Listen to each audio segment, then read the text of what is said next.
Salam permet à Diams de se raconter pour la première fois.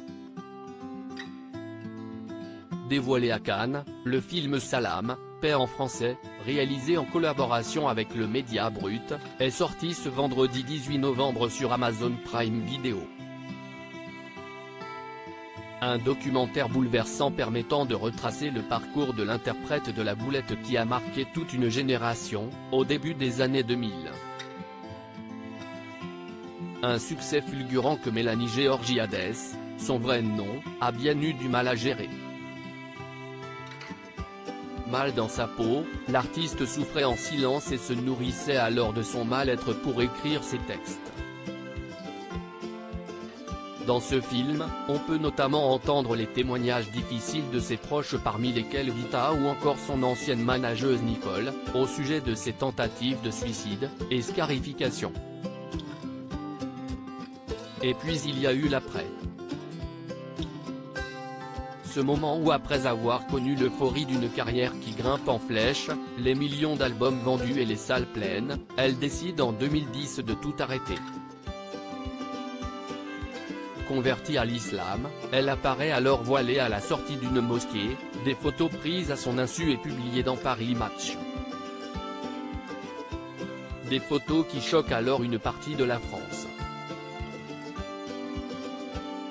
Dans Salam, Diams et ses proches se souviennent alors de cette période très difficile où l'artiste n'a clairement pas été épargné.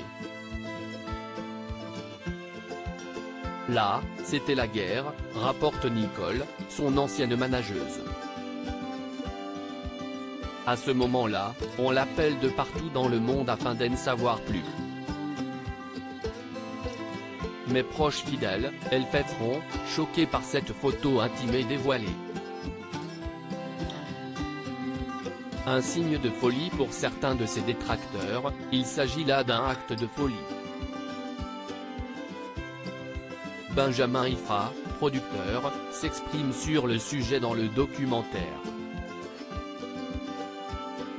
Pourquoi est-ce que tout d'un coup ça devient un signe de folie, d'avoir la foi et de trouver la paix dans un lieu de culte, s'interroge-t-il.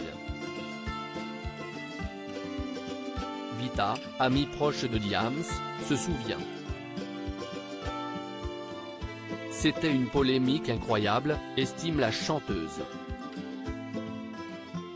Elle est passée de la personnalité préférée des Français à l'artiste la plus critiquée sur qui on a le plus craché à ce moment-là. Moi ça a été très dur de voir ça parce qu'elle ne le méritait pas. Je pense qu'elle a eu beaucoup de mal à ce moment-là à sortir la tête de l'eau et à accepter cette situation. C'était très dur, conclut Vita.